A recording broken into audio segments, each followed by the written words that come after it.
नमस्कार क्लास, मैं मोनू चौधरी और ज्योग्राफी की इस ऑनलाइन जर्नी में आपका हार्दिक स्वागत करता हूं। कक्षा 12 का भूगोल पढ़ते हुए हम आगे बढ़ रहे हैं और कक्षा 12 के हमारे इस प्यारे से और सुंदर से भूगोल में कक्षा 12 की ज्योग्राफी को हम पढ़ रहे थे और आज हम क्लास 12 की हमारी यानी कि 12th की जो ज्योग्राफी है उसका लास्ट लेक्चर है। ये वाला क्या है भाई? Last lecture. एक बार फिर से बता रहा हूं कि 12th का ये लास्ट लेक्चर है। इसके बाद 12th के कंप्लीट जो 12th का सिलेबस है वो हमने कंप्लीट करा दिया आपको, यानी कि आप पूरे प्लेलिस्ट में जाके सारे चैप्टर को क्रमबद्ध तरीके से आराम से देख सकते हैं, प्रत्येक लेक्चर को देख सकते हैं। इसके अलावा वन शॉट की हमारी जो सीरीज है उसे आप लगातार देखते जा रहे हैं और बहुत अच्छा प्यार उसे दे रहे हैं। शिद्दत से, मन से उसको अच्छे से पढ़िए, उससे भी आपके सवाल बाहर नहीं जाएंगे। लेकिन जिसके पास समय अभी खूब पड़ा है बोर्ड के एग्जाम में और हमारी स्पीड जो है बहुत अच्छी जो है हमने रखी है कि ताकि आपको कोई दिक्कत नहीं आए, हम कोशिश कर रहे हैं कि हाफ ईयरली तक आपके काफ़ी हद तक वन शॉट भी हम करा दें। तो ये लेक्चर भी आप समय समय पर देखते रहें, क्योंकि वन शॉट में उतना ही समाहित कर पाते हैं जितना उस 1-1.5 घंटे के अंदर हो पाता है। तो सारे लेक्चर भी आप देखने का प्रयास किया करें। तो हमारा चैप्टर जो 10 था उसके अंदर ये लास्ट लेक्चर 4 हमारा है, जो है भू निम्नीकरण से संबंधित है। इससे पहले वायु प्रदूषण, जल प्रदूषण आदि चीजें हमने इसमें पढ़ी है। तो आज के इस लेक्चर में हम जिस चीज की बात करेंगे वो है भू निम्नीकरण, यानी जमीन में ऐसी कई समस्याएं पैदा हो जाती है। जमीन भी कभी कभी प्रदूषण से रहित हो जाती है और जमीन में ढेर सारी समस्याएं जो है वो आके सामने खड़ी हो जाती है। इससे जमीन की जो उर्वरकता है, जमीन के जो गुण है, मिट्टी के जो गुण है उनका ह्रास हो जाता है, मतलब गुणों में कमी आ जाती है और उसका प्रभाव फसल पर दिखाई देता है। फसल अच्छी नहीं हो पाती है, इसलिए भू निम्नीकरण को भी हमें पढ़ना होता है। देखिए कुछ बेसिक बात हम करते हैं और फिर एक एक चीज को हम समझने का प्रयास करते हैं। हमने वायु प्रदूषण की बात की, सबसे पहले किसकी बात की? हमने वायु प्रदूषण की बात की। देखिए किस प्रकार से ये चीजें एक दूसरे से इंटरलिंक है और हमें बहुत कुछ समझाने का प्रयास करती है। सबसे पहले हमने वायु प्रदूषण की बात की और इससे पहले पर्यावरण प्रदूषण की देखरेख में हमने इन चीजों को पढ़ने का प्रयास किया। पर्यावरण प्रदूषण, पर्यावरण प्रदूषण। सबसे पहली चीज, किसी भी प्राकृतिक तत्वों के अंदर कृत्रिम रूप से कुछ अन्य या ऐसे अवशिष्ट पदार्थों को मिला देना प्रदूषण है। कैसे? वैसे मैंने एक परिभाषा लिखाई है लेकिन उससे बेहतर परिभाषा यह है, किसी भी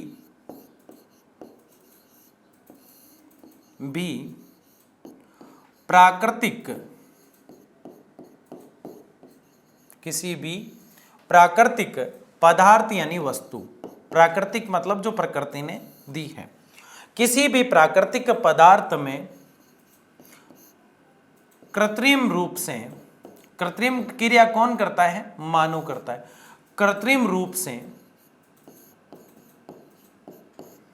मानवीय क्रियाओं द्वारा, किसके द्वारा? मानवीय क्रियाओं द्वारा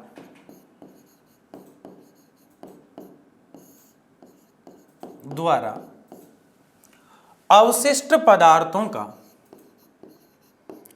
अवशिष्ट पदार्थों का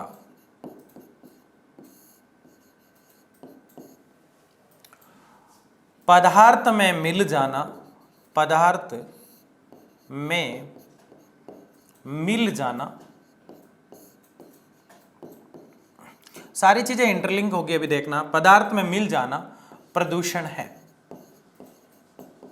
थोड़ा लेवल हमने इसका अच्छा लिया है इस बार ताकि आप अच्छे से समझ पाए। एक सिंपल लेवल की भी हमने पहले लेक्चर में देखी है परिभाषा, किसी भी प्राकृतिक पदार्थ में। अब प्राकृतिक पदार्थ यहां कौन होगा? जैसे हम जल प्रदूषण की बात करें या वायु प्रदूषण की बात करें, जल प्रदूषण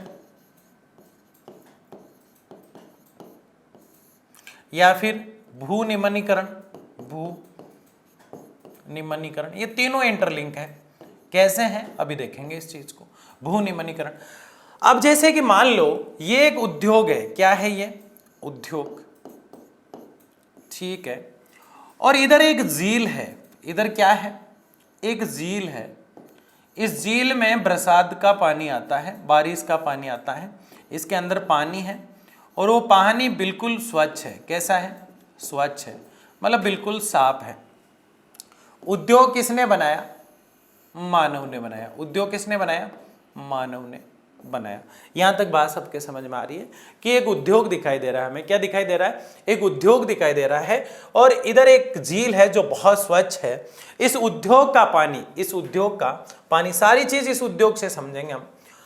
इस उद्योग का पानी जो है, अंदर मशीनें चलती है, इसके अंदर अंदर क्या चलेगी? बड़ी बड़ी मशीनें चलती हैं, क्योंकि उद्योग के अंदर कच्चा माल जो होता है, क्या होता है? कच्चा माल। जैसे कि गन्ना है, उसे शक्कर बनाई जाएगी। जैसे कि सूती वस्त्र, कपास है तो उसे सूती वस्त्र बनाया जाएगा। गेहूं है तो उसे बिस्किट बनाया जाएगा। विनिर्माण जिसे हम कहते हैं, यहाँ पे विनिर्माण की प्रक्रिया हो रही है। कच्चे माल से तैयार माल बनाया जाता है, तैयार माल बनाया जाता है। अब इस स्थान पर कच्चे माल से तैयार माल जब बनाया जाएगा तो इसमें पेट्रोल भी जलेगा, डीजल भी जलेगा, तो धुआं निकलेगा। तो मतलब क्या रहेगा? वायु प्रदूषण। लेकिन यहां मशीनों के कारण से पानी निकलना शुरू होता है। मशीन में पानी, मशीन को साफ करने के लिए या फिर कोई भी अवशिष्ट पदार्थ है उसको साफ करने के लिए पानी के अंदर ढेर सारे केमिकल्स मिल जाते हैं और इस उद्योग का जो पानी है एक नाला बनाकर इस झील के पास छोड़ दिया जाता है। कहां छोड़ा गया है? इस झील के पास। तो ये जो बात है, प्राकृतिक पदार्थ क्या है हमारे पास? ये स्वच्छ जल था। कैसा जल था? ये स्वच्छ जल था।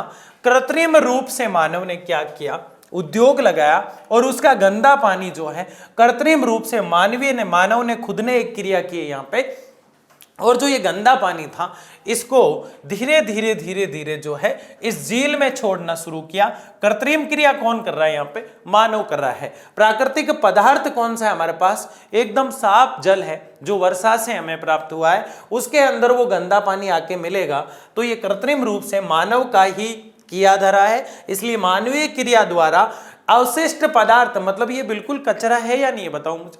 कचरा है, पानी पूरा कचरे से रहित है और ये गंदा पानी स्वच्छ झील में आएगा। इस पदार्थ में यानी स्वच्छ जल में मिल जाना प्रदूषण है।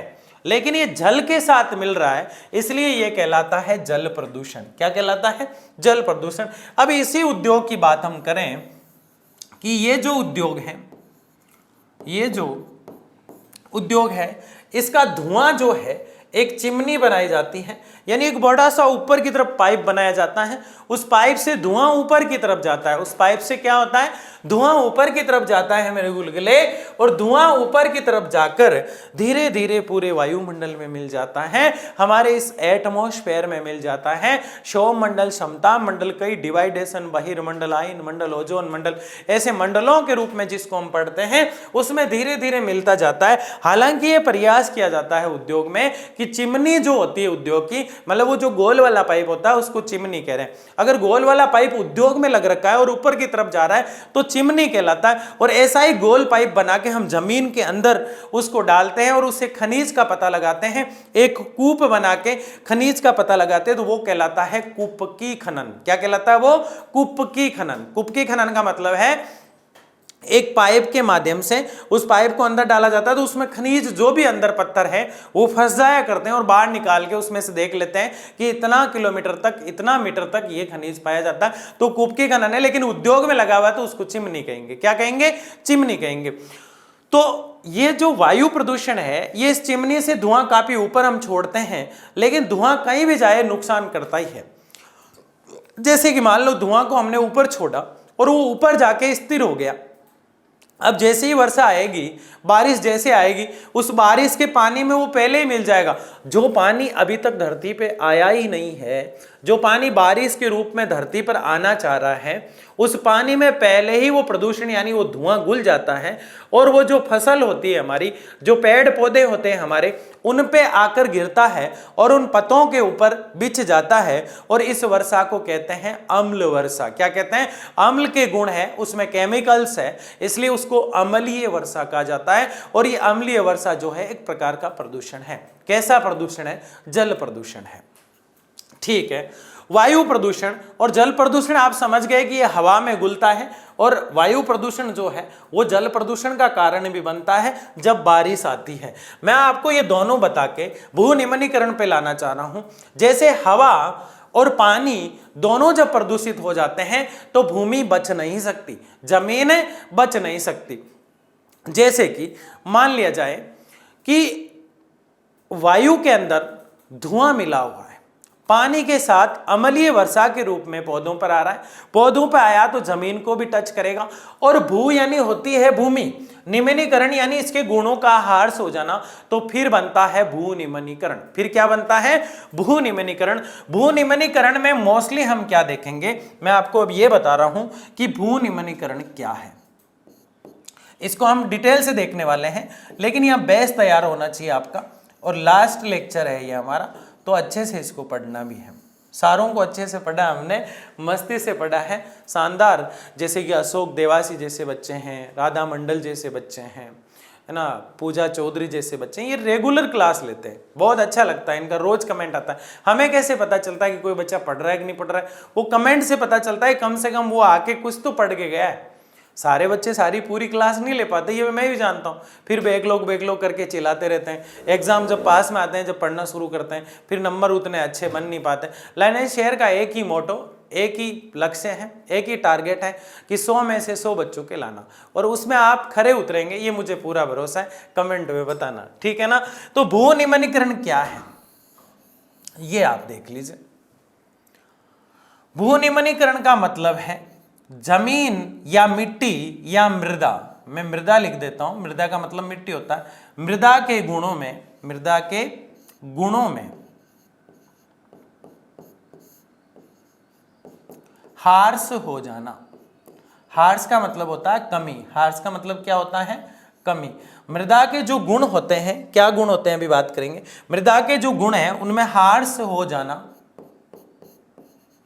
उनमें किसी चीज की कमी हो जाना भूनिम्नीकरण कहलाता है। क्या कहलाता है? भूनिम्नीकरण कहलाता है। क्या कहलाया ये? भूनिम्नीकरण। कैसे? जैसे कि मान लो कि आपने कई बार पढ़ा होगा, जब कृषि पढ़ी हमने, कि पोटास की कमी से ये फसल जो है अच्छी नहीं हो पाती, नाइट्रोजन का इसमें अभाव होता है, फास्फोरस की इसमें ज़्यादा मात्रा होती है, बेरल की इसमें मात्रा होती है, कई चीज़ें, बोरॉन की इसमें मात्रा होती है। तो ऐसी कई चीज़ें होती है जो भूमि पर प्रभाव डालती है। जैसे भूमि के अंदर यानी जमीन के अंदर अगर पोटास अच्छे से है तो फसलों पर प्रभाव पड़ेगा, पोटास का होना जरूरी है। जमीन के, मिट्टी के अंदर भूनिम्नीकरण का मतलब जमीन में क्या अवगुण है और क्या गुण है उसकी बात हम कर रहे हैं। निम्नीकरण यानी जिसकी वजह से वो अच्छी फसल नहीं दे पाती। पोटास हो गया, नाइट्रोजन हो गया, ये भी जमीन के अंदर होता है। जमीन के अंदर मतलब मिट्टी के अंदर भी पाया जाता है, वैसे तो ऊपर ही होता है। सबसे हल्की गैस कौन सी होती है? हाइड्रोजन और हीलियम, जो धरती पे कम देखने को मिलती है। बहिर्मंडल जो हमारा एटमॉस्फेयर यानी वायुमंडल जो हमारा है, उसका सबसे ऊपर का जो परत है 1000 मीटर के आसपास जो है, वहां जाके आपको बहिर्मंडल के रूप में देखने को मिलता है। 1000 किलोमीटर बता रहा हूं मैं, मीटर तो क्षौम मंडल होता है। सबसे पहले बादल जो आपको बनते हुए दिखाई देते हैं वो क्षौम मंडल ही है। एरोप्लेन बादल के ऊपर उड़ा करते हैं। कभी हम एटमॉस्फेयर यानी वायुमंडल की बात जरूर करेंगे, क्योंकि हमारा सिलेबस होने वाला है। अब ऐसी बातें करने वाले हैं, बड़ी शानदार वाली है ना। आपका सब कुछ भी नहीं छोड़ा जाएगा इस साल, इतना पढ़ाने वाला है आपको, है ना। Potash, nitrogen, hydrogen, carbon dioxide जो होती है सबसे भारी गैस होती है। पृथ्वी के धरातल से थोड़ी सी ऊपर ही मिल जाती है, ऊपर की तरफ नहीं जा पाती क्योंकि भारी है इसलिए कार्बन डाइऑक्साइड धरती के धरातल के आसपास ही मिलती है। हाइड्रोजन और हीलियम ऊपर की तरफ मिलती है। सबसे विषैली गैस जो होती है वो मीथेन होती है, तो मोनोऑक्साइड भी होती है। तो इस प्रकार से ये गैसें होती हैं जो धरती के, इस भूमि के, इस मिट्टी के आदि चीजों में भी पाई जाती है। अगर ये किसी में ज्यादा होती है तो नुकसानदेह होती है, और किसी में बिल्कुल कम होती है तो नुकसानदेह होती है। तो मिट्टी के जो गुण है उनका ह्रास हो जाता है, और मिट्टी के गुणों का जब ह्रास हो जाता है तो मिट्टी का जो उपजाऊपन है, उपजाऊपन कम हो जाता है। तो इसको हम कह सकते हैं कि मिट्टी यहां अनुपजाऊ हो जाती है। दूसरा, मिट्टी जो है वो दलदली भी बन जाती है। कई बार ज्यादा नदी क्षेत्र होता है तो मिट्टी दलदली बन जाती है। आप देखते हैं ना कि जहाँ जलोढ़ मिट्टी होती है उसमें फसल कपास वगैरह अच्छी क्यों होती है? क्योंकि जलोढ़ मिट्टी में वो गुण होते हैं, जल के साथ लोड होके आई है वो, तो जलोढ़ मिट्टी अपने आप अच्छी है। काली मिट्टी का रूप उसी में से निकलता है, लेटेराइट मिट्टी। अब मरुस्थलीय मिट्टी का जब हम नाम पढ़ते हैं तो मरुस्थलीय मिट्टी का नाम आते ही माइंड में आता है यार मरुस्थल है, मतलब सूखा सूखा है, यहाँ तो कुछ नहीं होने वाला, मरुस्थलीय मिट्टी कहलाती है। मरु यानी मिट्टी, मरी हुई मिट्टी वाला स्थल, मरी मिट्टी का स्थल जो होता है मरुस्थल होता है। जैसे पाकिस्तान के बलूचिस्तान से शुरू होता है, राजस्थान के लगभग 13 जिलों में फैला हुआ है मरुस्थल। जैसलमेर, बाड़मेर, बीकानेर, गंगानगर, चूरू का कई क्षेत्र है ना, जोधपुर का क्षेत्र, ये पूरे मरुस्थलीय क्षेत्र में आ जाते हैं। सिरोही का क्षेत्र, ये राजस्थान का पश्चिमी हिस्सा बता रहा हूं मैं आपको, जो बलूचिस्तान से टच हो रहा है। राजस्थान के 4 जिले पाकिस्तान के बलूचिस्तान और उस पाकिस्तान से टच होते हैं मेनली, तो 4 जिले उसको याद करते हैं SBBJ से, SBBJ यानी श्री गंगानगर, बाड़मेर, बीकानेर और जैसलमेर। लेकिन हमें याद क्या करना होता है कि भारत के कितने जिले पाकिस्तान से लगते हैं, जहाँ मतलब मोस्टली बात यह है कि वहाँ पूरी तरह से नहीं होके थोड़ा थोड़ा रेगिस्तान होगा, थोड़ी थोड़ी मरुस्थलीय डेजर्ट होगा वहाँ पे, तो वो याद करने का ट्रिक होता है पंगु राज। क्या होता है? पंगु राज, यानी पंजाब लगा हुआ है, गुजरात लगा हुआ है, राजस्थान लगा हुआ है और जम्मू एंड कश्मीर लगा हुआ है, तो इसको ऐसे याद किया जाता है। ये 4 राज्य ऐसे हैं जो पाकिस्तान से लगे हुए हैं। बताओ, मैंने आपको बताया था पाकिस्तान और भारत के बीच की रेखा कौन सी है? अरे पाकिस्तान और बांग्लादेश और भारत की, तीनों की। बांग्लादेश पाकिस्तान में से अलग हुआ है तो रेड क्लिप होगी वहाँ, ठीक है ना। उनकी बातें हमने की हैं। तो मिट्टी जो होती है उसमें निमन गुण हो जाते हैं, जब कई रासायनिकों की उसके अंदर कमी हो जाती है तो वो भू निमनीकरण का रूप होता है। अब देखिए कि इनका इससे कैसे लिंक है। वायु प्रदूषण, अगर हवा के अंदर जो अवगुण है वो मिट्टी हवा को टच करेगी, मिट्टी को उठाएगी, स्पर्श करेगी, तो वो गुण इसमें भी आ जाएंगे। वो अवगुण ही होते हैं, क्योंकि प्रदूषण नाम आगे आ रखा है तो प्रदूषण अपने आप में अवगुण है। भू निमनीकरण यानी भूमि के अंदर जल अगर गंदा आ रखा है, रोज गंदा जल मिल रहा है अगर जमीन को, तो मिट्टी कैसी होगी आप खुद ही जानते हैं, वो पूरी ही अवशिष्ट हो जाएगी, वो पूरी किसी काम की ही नहीं रहेगी। तो एक बार इसका स्क्रीनशॉट ले लीजिए अच्छे से, क्योंकि ये चीजें बहुत काम आने वाली हैं। तो यहां तक समझने के बाद हम आगे बढ़ते हैं। ये पहली स्लाइड मैंने आपको हमेशा कहा है कि मेरे किसी भी लेक्चर की जो पहली स्लाइड होती है प्रत्येक टीचर की, वो बहुत इंपॉर्टेंट होती है। उसमें एक बैच तैयार करने का प्रयास किया जाता है, पूरे लेक्चर का व्यू बनाया जाता है और वो बहुत इंपॉर्टेंट होती है। एग्जाम में अगर आप इतना छाप के आ जाते हो इस पर्सन से संबंधित, इन तीनों में से कोई भी आए और आप ये भी लिख देते हो, तो ये बहुत बड़ी बात हो जाती है हम सब के लिए, ठीक है ना। आगे देखिए, भू निमनीकरण क्या है। कुछ बातें तो हमने देख ली, लेकिन देखिए, कृषि योग्य भूमि पर दबाव का कारण केवल सीमित उपलब्धता ही नहीं है, वरन इसकी गुणवत्ता में कमी भी इसका कारण है। यानी कृषि योग्य जो भूमि होती है, जैसे ये जमीन है, कृषि योग्य भूमि मतलब कृषि करने वाली जो जमीन है, दबाव का कारण केवल सीमित उपलब्धता ही नहीं, वरन इसकी गुणवत्ता में कमी भी इसका कारण है। जैसे मान लो किसी के पास 100 बीघा जमीन है। कितनी है भाई? 100 बीघा जमीन है इस व्यक्ति के पास। 100 बीघा नाप है, बीघा नाप को कहते हैं। 100 बीघा जमीन है, इसके पास जमीन जो है, अगर 5 भाई है तो 20 बीघा जमीन इनके पास आई है। इनके पास जमीन कम है, सिर्फ यही कारण नहीं है, इसके अलावा दूसरा कारण यह भी है, अगर यहाँ की जो जमीन है उसमें भू निमनीकरण या फिर उसकी उपजाऊपन यानी फसल अच्छी होना। उपजाऊपन का मतलब क्या है? फसल अच्छी होना। और अनउपजाऊपन का मतलब क्या है? फसल का अच्छा नहीं होना।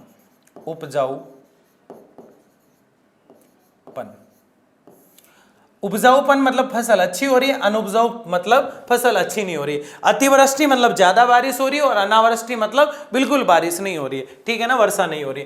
तो ये जो खेत है इसमें अगर अच्छे गुण है, 5 भाई है और उनके 5 डिवाइडेशन इसके हम कर देते हैं, एक व्यक्ति के 20 बीघा आ रहा है, तो वो आराम से अपना व्यवसाय या फिर अपनी रोजी रोटी आराम से चला सकता है, अपनी जीविकोपार्जन यानी अपना जीवन जीने के लिए आसानी से काम कर सकता है, अगर मिट्टी में उपजाऊपनता है। अगर मिट्टी में अवशिष्ट पदार्थ है, इधर से पास में कोई उद्योग चल रहा है, उसके नाले का पानी आ रहा है, तो मिट्टी का उपजाऊपन ही खत्म हो जाएगा। इसमें आए दिन उर्वरक डाले जा रहे हैं। उर्वरक होते हैं रसायन, केमिकल्स, जो जमीन के अंदर डाल देते हैं और मिट्टी के गुणों को खत्म करके अवगुणों में बदल देते हैं। तो इस प्रकार से ये कहा गया, कृषि योग्य भूमि पर दबाव तो बढ़ा ही है, 20 बीघा पे इतने लोग हैं, 100 बीघा को 20-20 बीघा में डिवाइड किया है, लेकिन सीमित उपलब्धता ही नहीं, इसके पीछे एक कारण है भूमि का शुद्ध होना, भूमि का अच्छा होना। गुणवत्ता में कमी भी इसका कारण है। गुणवत्ता में कमी क्यों आई? इस उद्योग के कारण आ सकती है। ये उपजाऊपनता खत्म हो जाएगी तो अनुपजाऊ हो जाएगा। समझ रहे हो? भू निम्नीकरण कुछ भी नहीं है, एक छोटी सी चिड़िया का नाम है मेरे गुलगुले। सिर्फ इतनी सी बात है कि भू उपजाऊपन का, भू निम्नीकरण का अर्थ सिर्फ इतना है कि भूमि में निम्नीकरण यानी भूमि में जो गुण है उसमें कमी का आ जाना। जमीन के गुणों में, खेत के गुणों में, मिट्टी के गुणों में, राजस्थान वाले हैं तो रेत के गुणों में किसी भी प्रकार की कमी आ जाना भू निम्नीकरण कहलाता है।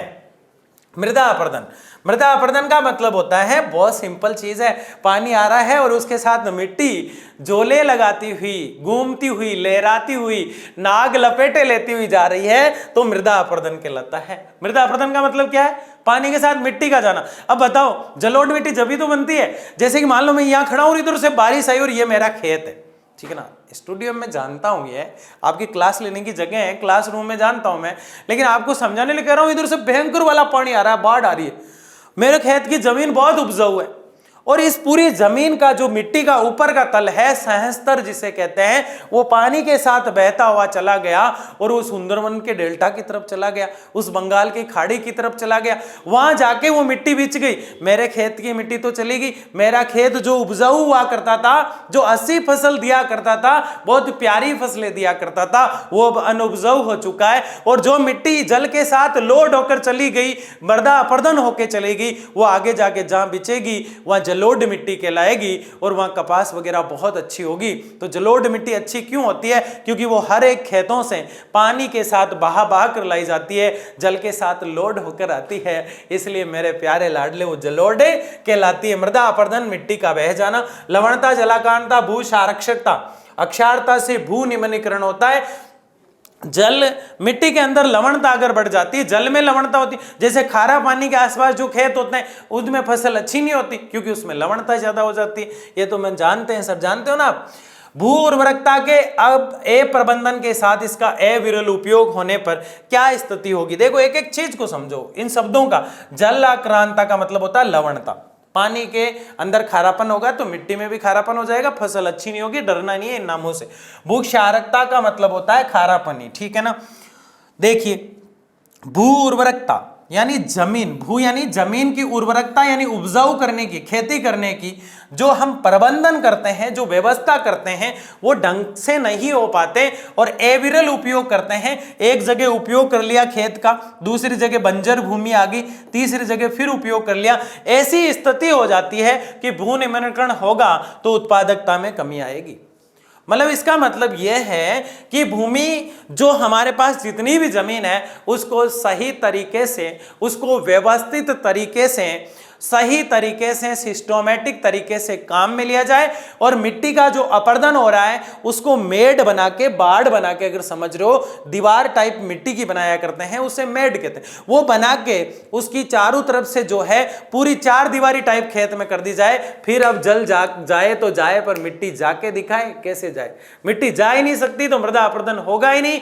और खेत जो है उसकी उर्वरकता जो है, फसल को पैदा करने की जो क्षमता है वो बनी रहेगी, बनी रहेगी, बनी रहेगी। और इसे ही कहा गया है प्रबंधन। लेकिन ऐसा नहीं होता है भारत में, ए प्रबंधन है, वो व्यवस्था नहीं की जाती है और खेत दूर दूर होते हैं ढंग से। ए विरल मतलब दूर दूर होते हैं, विरल यानी फैले हुए होते हैं, इसलिए ऐसी स्थिति हो जाती है कि भू निम्नीकरण हो जाता है और उत्पादकता में कमी आ जाती है। भू निम्नीकरण यानी जमीन में अवगुण हो जाते हैं और भूमि में निम्नीकरण हो जाता है। क्या हो जाता है? निम्नीकरण हो जाता है। बताओ समझे कि नहीं समझे? आगे देखिए। भू निम्नीकरण का अभिप्राय स्थायी या अस्थायी तौर पर भूमि की उत्पादकता की कमी है। किसकी उत्पादकता? भूमि की। देखिए, भू निम्नीकरण का अभिप्राय यानी अर्थ है स्थायी या अस्थायी तौर पर। जैसे कुछ खेत तो ऐसे होते हैं वहां स्थायी समस्या बन चुकी है ज्यादा भू निम्नीकरण होने की वजह से। भू निम्नीकरण फिर बता रहा हूं, मिट्टी में अवगुणों का पाया जाना।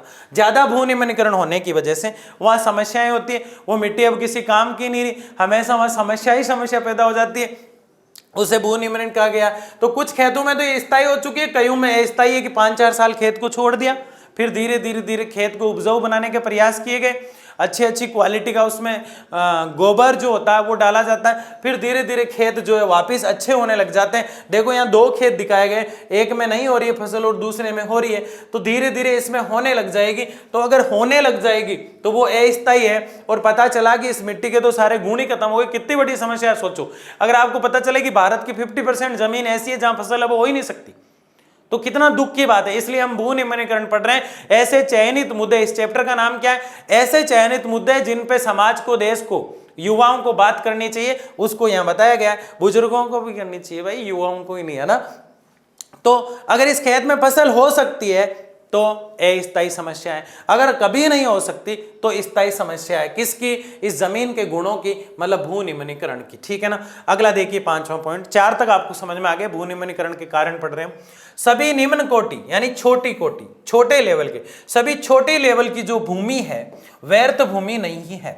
जैसे कि एक छोटा सा खेत यहाँ पड़ा है 2 बीघा, ठीक है, यहाँ 10 बीघा है, यहाँ 100 बीघा है, तो पहली प्रायोरिटी हम इसको देंगे, दूसरी इसको देंगे, और इसको भूल ही जाते हैं कि 2 तो बीघा है यार, कौन जाएगा कौन आएगा, है ना, इसको छोड़ देते हैं। तो यहाँ क्या लिखा है, निम्न कोटि, मतलब वो छोटा खेत है और उस भूमि को व्यर्थ भूमि नहीं है, वो फालतू भूमि नहीं है, लेकिन उसको काम में नहीं ले रहा है इंसान, लेकिन अनियंत्रण प्रक्रियाएं इसे व्यर्थ भूमि में परिवर्तित कर देती है। लेकिन हमारा नियंत्रण भी तो नहीं है उस पे। यानी कि क्या कह रहा हूं मैं कह रहा हूं कि 3 खेत है हमारे पास, 100 बीघा, 10 बीघा या 2 बीघा, कोई भी बीघा मान लो, सबसे छोटा वो है, इतना याद रखना है।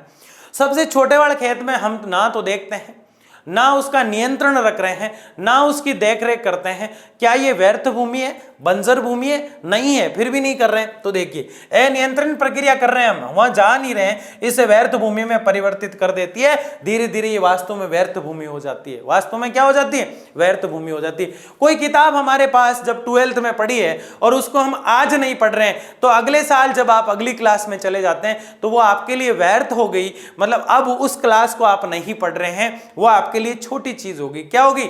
लेकिन वो नुकसान करती है आगे के नॉलेज में, आगे के लेवल में। वैसे ये जो खेत था छोटा सा, उसको काम में लेना है। सर ऐसे तंज क्यों कस रहे हो, पढ़ाई को कहां जोड़ रहे हो खेत से, है ना? जोड़ रहे हैं यार, पढ़ा करो, मस्ती से पढ़ा करो मेरे प्यारे गुलगुलों। बिना पढ़ाई की जिंदगी में कुछ भी नहीं है, ना समाज में ना देश में। बिना पढ़ाई के कोई रिस्पेक्ट नहीं है किसी की। इसलिए पढ़ना बहुत जरूरी है। IAS YAS बन के देश का नाम रोशन करना है, माता पिता का नाम रोशन करना है, और IAS बन के आओगे, मुझे पूरा भरोसा है। सबसे पहले 12th में बहुत अच्छे नंबर लेके आने हैं। यहीं खड़ा होकर आपको रसगुल्ले खिलाऊंगा। क्या खिलाऊंगा? रसगुल्ले खिलाऊंगा। जो नहीं जानते गुलगुले क्या होते हैं, वो गुलगुले भी राजस्थान के आपको खिलाऊंगा, लेकिन अच्छे नंबर जरूर बनाने हैं। 5 पॉइंट आपको समझ में आ गए। छठा देखिए, भू निम्नीकरण है, वही जमीन में गुण कम हो गए, 2 प्रक्रियाओं द्वारा तीव्रता से होता है। यानी 2 ऐसी समस्याएं इसके अंदर है जो तीव्र गति से यानी तेज गति से बढ़ रही है, प्राकृतिक तथा मानव जनित। प्राकृतिक तो कम है, मानव इसके पीछे कारण है। इसलिए हमने लिखा पहले ही परिभाषा में, मानव जनित क्रियाएं जो होती है, मानव के क्रियाकलाप, यानी मानव जो काम भी करता है वो मानव का क्रियाकलाप होता है। जैसे मैंने पॉलीथीन काम में ली और फेंक दी, उसको जलाया, मिट्टी में अवगुण पैदा कर देगी, धुआं निकालेगी तो वैसे प्रदूषण कर देगी, और जमीन में गलती और नहीं है तो वैसे प्रदूषण कर देगी। इस प्रकार से इस चीजों को देखा जाता है। तो भू निम्नीकरण 2 प्रक्रियाओं द्वारा होता है, एक तो प्राकृतिक और एक मानव जनित। एक तो प्राकृतिक और एक मानव जनित, दोनों प्रक्रियाएं इसके अंदर देखने को मिलती है। बताओ समझ में आया कि नहीं आया? पक्का आ गया? प्राकृतिक तो प्रकृति से हो जाता है, जैसे बारिश आ रही है तो प्रकृति से आई है, लेकिन अम्ल वर्षा जो हो रही है उसमें मानव का हाथ है, क्योंकि धुआं ऊपर किसने छोड़ा? प्रकृति की चीजों को जलाकर मानव ने छोड़ा, तो उसमें मानव और प्रकृति दोनों इन्वॉल्व है। आगे देखिए 7वां पॉइंट, भारतीय दूर संवेदन संस्थान ने व्यर्थ भूमि को दूर संवेदन तकनीकी की सहायता से सीमांकित किया है, और उन प्रक्रियाओं, उन मतलब नहीं है, उन प्रक्रियाओं के आधार पर इसको वर्गीकृत किया जा सकता है। भारतीय दूर संवेदन संस्थान मिट्टी के बारे में सोच रहा है। कौन सोच रहा है? भारतीय दूर संवेदन संस्थान ये सोच रहा है कि ऐसी समस्याएं सीमांकित की जाए, यानी इनको चरणबद्ध तरीके से, क्रमबद्ध तरीके से लिखा जाए और उन पर बात की जाए, इनका वर्गीकरण किया जाए, ताकि इस चीजों को एक एक के मुद्दे को निपटाया जाए और इन पे सॉल्यूशन ढूंढा जाए। मिट्टी की जो समस्याएं बढ़ रही है इन पे बड़ी चर्चा होनी चाहिए। ये कौन कह रहा है? भारतीय दूर संवेदन संस्थान इस मुद्दे पर बातें कर रहा है। इससे आगे अगर हम बात करें तो जैसे प्राकृतिक खड्ड, मरुस्थलीय या तटीय रेतीली भूमि, बंजर चट्टानी क्षेत्र, तीव्र ढाल वाली भूमि तथा हिमानी क्षेत्र, यानी प्राकृतिक खंड जो प्रकृति से बने हुए ऐसे खंड है उनमें सुधार किया जाए। मरुस्थलीय और तटीय जो रेतीली भूमि है जैसे राजस्थान, भारत के उत्तरी मैदान में, क्योंकि भारत का ऊपर वाला जो हिस्सा है ये पूरा ही पर्वतीय है और यहाँ एक पंखनुमा भारत की आकृति बनती है, ये पूरा ही उत्तरी मैदान है। ये पूरा ही क्या है? भारत का उत्तरी मैदान कहलाता है। उत्तरी मैदान, पंखनुमा आकृति। और भारत के इस क्षेत्र की अगर हम बात करें तो ये बीच वाला जो है इस प्रकार से ये भारत का पठारी भाग है और ये भारत का कॉर्नर पे जो दिखाई दे रहा है ये तटीय भाग है और यहाँ भारत में द्वीप है। यहाँ भारत में क्या है? द्वीप। तो यहाँ पे किसकी बात हो रही है? यहाँ पे मरुस्थल की बात हो रही है। तो भारत के इस हिस्से में जो है कई जगह मरुस्थल भी देखने को मिलता है। जैसे राजस्थान की बात हमने की, तटीय रेतीली मिट्टी इन तटों पर होती है भारत के दक्षिणी हिस्से में। और बंजर चट्टानी भूमि भी, चट्टानी भूमि जो चट्टाने टूटती है उनसे होती है। तीव्र ढाल में यानी पर्वतों की जो ढाल होती है वहां ये भूमि देखने को मिलती है और बर्फ के जो क्षेत्र होती है वहां पे भी मिट्टी देखने को मिलती है। तो ये जो क्षेत्र है इनमें सुधार कार्य चलाने की बात कर रहा है भारतीय दूर संवेदन सेंटर। कौन कर रहा है? भारतीय दूर संवेदन संस्थान इनमें सुधार की बात कर रहा है ताकि इनका विकास किया जाए, इनको अच्छे से डेवलप किया जाए। आगे देखिए, 9वां पॉइंट हम पढ़ रहे हैं। यह मुख्यतः प्राकृतिक कारकों द्वारा घटित हुई है, यानी कि समस्या जो जमीन में है वो प्रकृति से भी घटित हुई है और मानव से भी हुई है। प्राकृतिक तथा मानव जनित प्रक्रियाओं से निम्न कोटि भूमियों में जलक्रांत, दलदली क्षेत्र, लवणता, क्षारता से प्रभावित भूमियां, झाड़ी सहित वे झाड़ियों रहित भूमियां आदि से मिलित है। यानी यहाँ जमीन के अंदर जो अवगुण हो रहे हैं, जमीन के अंदर जो समस्याएं आ रही है उन पे बात की गई है। क्यों हो रहा है? जैसे कि भारत का जो तटीय क्षेत्र, दक्षिण का जो हिस्सा है ये तट है भारत में, यहाँ इसके नीचे भारत में जल टच होता है क्योंकि यहाँ हिंद महासागर है। क्या है? यहाँ पे हिंद महासागर है, इस जगह हिंद महासागर है। तो यहाँ का जल इससे टच होता है तो ये क्षेत्र क्या रहेगा? दलदली हो जाएगा। जैसे कोई नदी ऐसे आ रही है, मान लो जैसे कि चंबल नदी आ रही है मध्य प्रदेश के विंध्याचल पर्वत से, इस प्रकार से राजस्थान में घुस रही है और कोटा के आसपास वो नदी उफान पे आती है, इस प्रकार चौड़ी हो जाया करती है और कुछ समय बाद यहाँ से सूख जाया करती है। तो यहाँ गुफाएं बन जाएगी। क्या बन जाएगी? गुफाएं, जिसके अंदर डाकू वगैरह रहेंगे। तो ये गुफाएं जो बनेगी ये दलदली होगी। कैसी होगी? दलदली गुफाएं होगी। इन्हें हम बीहड़ के नाम से भी जानते हैं। किसके नाम से जानते हैं? बीहड़ के नाम से भी इनको जाना करते हैं। लवणता, ज्यादा समुद्र के पास वाले कोई खेत है तो उनमें लवणता और क्षारता पाई जाएगी और भूमि जो होती है झाड़ियों और आदि के कारण भी अनुभुजऊ हो जाया करती है। अच्छे पेड़ पौधे नहीं होते, मतलब अच्छी बारिश नहीं होती। झाड़ियां वहां होगी जहां वर्षा हमेशा 30 सेंटीमीटर से लेके 50 सेंटीमीटर के आसपास होगी, तो वो क्षेत्र भी अनुभुजऊ रहेगा। उस पे बात यहाँ पे की जा रही है। 10 वाला पॉइंट कह रहा है कुछ अन्य निम्न कोटि भूमियां भी है जैसे स्थानांतरित कृषि, जनित क्षेत्र, रोपण कृषि, शरित वन, शरित चारागाह, खनन, औद्योगिक वर्त क्षेत्र मानवीय प्रक्रियाओं से अयोग्य हुई। यानी कुछ खेती की बात की गई है यहाँ पे। स्थानांतरित कृषि आप जानते हैं, मैंने कई बार आपको बताया पूरी साल, फिर भी बता देता हूं मैं आपको, है ना। स्थानांतरित कृषि, यहाँ कुछ लोग आएंगे इस पहाड़ के ऊपर, यहाँ का जितना भी वनस्पति है, ध्यान से समझना, यहाँ जितनी भी वनस्पति है उसको काटेंगे, फिर जलाएंगे, जलाकर इसको राख करेंगे और फिर यहाँ फसल कर देंगे। 6 माह तक यहाँ फसल करेंगे। 6 माह के बाद ये भूमि किसी काम की नहीं है, फिर अगले पर्वत पे चले जाएंगे। यहाँ जो वनस्पति है यानी वन है उनको काटेंगे, फिर जलाएंगे, फिर राख करेंगे, फिर राख जो होती है उसको बिछा देंगे और फिर यहाँ फसल करेंगे। 6 माह तक यहाँ फसल करेंगे, 6 माह बाद ये किसी काम की नहीं है, किसी काम की नहीं है तो थोड़ा सा आगे चले जाएंगे, आगे जाके फिर यहाँ ही फसल करेंगे इस स्थान पर। यहाँ वन जितने भी हैं उनको काटेंगे, काट कर जलाएंगे, जलाकर राख करेंगे और फिर यहाँ फसल करेंगे। यहाँ कितने माह तक करेंगे? 6 माह तक। आप सोचेंगे सर कितने पर्वतों तक जाएंगे? नहीं, लौट के पहले पर्वत पर आ जाएंगे। 18 माह तक जो पहला पर्वत था ये वाला, ये वापिस उपजाऊ हो गया। क्या हो गया? ये होती है स्थानांतरित कृषि। मैंने इसका अर्थ बताया आपको। ये रही स्थानांतरित कृषि, जिसे रोपण कृषि भी कहा जाता है। क्या कहा जाता है? रोपण कृषि, स्थानांतरित कृषि को, सॉरी रोपण नहीं, इसे जूमिंग कृषि कहा जाता है। क्या कहा जाता है? रोपण कृषि तो रबड़, कॉफी ये सब होते हैं। जूमिंग कृषि भी कहा जाता है, स्थानांतरित कृषि भी कहा जाता है। अगर ये पहाड़ के इस क्षेत्र में ऊपर की तरफ हो रही है जहां मैं बता रहा हूं, तब ची माता कहलाती है, और इन दोनों पहाड़ों के बीच में अगर इसको किया जाएगा तब ये दजिया कहलाएगी। क्या कहलाएगी? दजिया। ठीक है ना, तो ये पढ़ चुके हैं हम पहले एक बार। रोपण कृषि जनित, रोपण कृषि मतलब एक स्थान से दूसरे स्थान पर रोपा जाता है, उसको स्थापित किया जाता है। शरित वन, शरित चारागाह, यानी गहरे जो वन होते हैं, गहरे चारागाह। देखो चारागाह तो वो होता है जो भेड़ बकरी को चराता है, और चारागाह वो होता है जहां वो चराता है। चारागाह तो वो होता है चराने वाला, और चारागाह वो होता है जहां वो चराया करता है। जैसे खेत के अंदर घास है और भेड़ चर रही है, तो भेड़ को जो कंट्रोल कर रहा है वो जो गडरिया है उसको तो हम कहेंगे चारागाह, और जो जगह है खेत उसको हम कहेंगे चारागाह। ठीक है ना, तो मानवीय क्रियाएं आदि कई चीजें हुआ करती हैं। केस अध्ययन, एक केस अध्ययन में आपको बता रहा हूं, झाबुआ जिले की बात है, मध्य प्रदेश का ये जिला है। अति पश्चिम कृषि जलवायु क्षेत्र है। यहाँ पे, यहाँ की जो जलवायु है वो कृषि के अकॉर्डिंग है। पर देखिए क्या हुआ, यह वास्तव में हमारे देश के सर्वाधिक 5 पिछड़े जिलों में से एक है। ये जिला पूरा पिछड़ा हुआ है।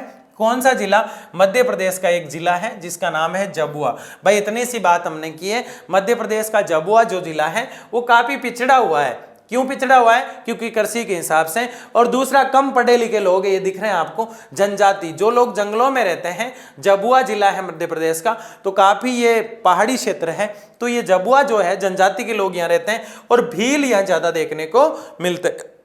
अब जनजाति के लोग हैं और भील है तो गरीब होंगे, तो ये लोग गरीब है भाई। कैसे हैं? गरीब है। यहां तक बात समझ गए, इसलिए यहां पे पिछड़ापन है। आगे देखिए इसको, ये गरीबी जंगल और भूमि दोनों संसाधनों के उच्च दर से निम्नीकरण के कारण प्रबलित हो गई। यानी जंगल है और भूमि दोनों संसाधन उच्च दर से हैं, फिर भी शिक्षा का विकास नहीं हुआ। इसलिए ये ऐसे देख रही है कि हमारे बारे में क्यों बता रहे हो, तो मैं कहा आपके बारे में बताऊं ताकि सबको पता तो चले कि जनजाति के लोग कितनी कठिनाइयों का सामना करते हैं कि नहीं करते हैं। ठीक है ना, यहाँ भारत सरकार के ग्रामीण विकास तथा कृषि मंत्रालय दोनों ही से जल संभरण प्रबंध कार्यक्रम फंड अनुदानित है। यानी ग्रामीण विकास जो बोर्ड है हमारा सरकार का, और कृषि मंत्रालय जो है, एग्रीकल्चर डिपार्टमेंट जो है, वो इन दोनों ही डिपार्टमेंट, दोनों ही मंत्रालय या दोनों ही बोर्ड जो है इस मध्य प्रदेश के झाबुआ जिले का विकास करने में लगे हुए हैं। फंड देते हैं इनको, मतलब कुछ सहायता देते हैं, जिन्हें झाबुआ जिले में सफलतापूर्वक क्रियान्वित किया गया है। यहाँ झाबुआ जिला जो मध्य प्रदेश का है, यहाँ की इस गरीब जनजाति के लिए जो है अलग अलग मंत्रालय जो है वो आगे आते हैं और फंड देते हैं और इस क्षेत्र का विकास करना चाहते हैं। ये निम्नीकरण को रोकने तथा भूमि की गुणवत्ता को सुधारने में सफल सिद्ध होगा। यानी यहाँ की मिट्टी जो है उसको सुधार करने का प्रयास चल रहा है ताकि यहाँ अच्छी फसल हो सके। और इस प्रयास में सबसे आगे जो है वो 2 बोर्ड आए हैं, 2 मंत्रालय आए हैं, ग्रामीण विकास मंत्रालय और कृषि मंत्रालय। एक मिनट फास्टली क्विकली 30 सेकंड में रिविजन कर रहे हैं। हम केस स्टडी कर रहे हैं, यानी केस अध्ययन कर रहे हैं। क्या भारत में कई ऐसी जगह हैं जहां बहुत ज्यादा निम्नीकरण देखने को मिलता है भूमि का?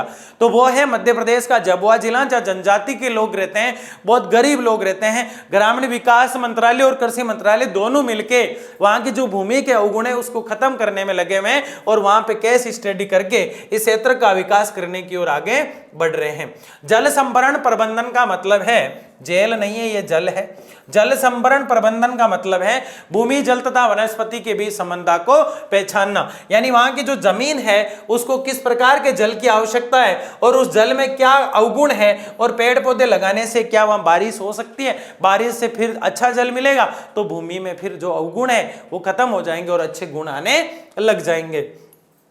प्राकृतिक संसाधनों के प्रबंधन एवं सामुदायिक सहभागिता से लोगों की आजीविका को सुधारने का प्रयास किया गया है। सामुदायिक सहभागिता यानी कि समाज कल्याण मंत्रालय या फिर ग्रामीण विकास मंत्रालय और कृषि मंत्रालय दोनों जम्मू कश्मीर मध्य प्रदेश के उस झाबुआ जिले के उन जनजाति और गरीब लोगों को साथ लेकर, उनका सहयोग लेकर, मतलब सहभागिता लेकर, सामुदायिक यानी सबको मिलाकर उस क्षेत्र में जो है जीवन जीने की जो कला है, उनका व्यवसाय जो है उसको सुधारने का प्रयास कर रहे हैं। पिछले 5 वर्षों में ग्रामीण विकास जो मंत्रालय वहां काम कर रहा है, इसके अलावा कौन कर रहा है? कृषि मंत्रालय। निधि प्राप्त राजीव गांधी मिशन वहां पे चलाया और क्रियान्वित जल संभरण प्रबंधन से अकेले झाबुआ जिले में 20% भूमि का उपचार कर दिया इन्होंने। किसने? ग्रामीण विकास मंत्रालय ने वहां की 20% भूमि को तो अच्छा बना ही दिया। भाई कितनी अच्छी बात है कि भूमि को अच्छा बनाने में लगे हुए हैं। ये हमारी पूरी 12th क्लास की ज्योग्राफी कंप्लीट है ना। मुस्कुराओ, आप कैमरे की नज़र में हैं सर, आप हो हम नहीं है। मतलब कि पूरी ज्योग्राफी को हम व्यवस्थित तरीके से, मस्त तरीके से क्लास 12th का चैप्टर 1 से लेके चैप्टर लास्ट तक सब कुछ आपके इस YouTube चैनल पे पड़ा है। आराम से आप देख सकते हैं। जिस बच्चे को या फिर मेरे छोटे भाई बहन को नोट्स वगैरह चाहिए वो एप्लीकेशन से आराम से ले सकता है। एक नॉर्मल तरीके से आसानी से अवेलेबल हो जाएंगे आपको, जहां लगातार अपलोड हो रहे हैं। कुछ बच्चों की ये भी शिकायतें कि अभी आए नहीं, वो नहीं आए, तो धीरे धीरे अपलोडिंग चल रही है उनकी। और जल्दी से जिसने कोर्स नहीं लिया है वो फटाफट से लेके अच्छे से हमारे द्वारा लिखे हुए नोट्सों का आनंद ले और मस्ती से पढ़ते रहे। वन शॉट आपके आ ही रहे हैं। बहुत बहुत धन्यवाद। मिलते हैं अगले वन शॉट में, तब तक के लिए जय हिंद, जय भारत।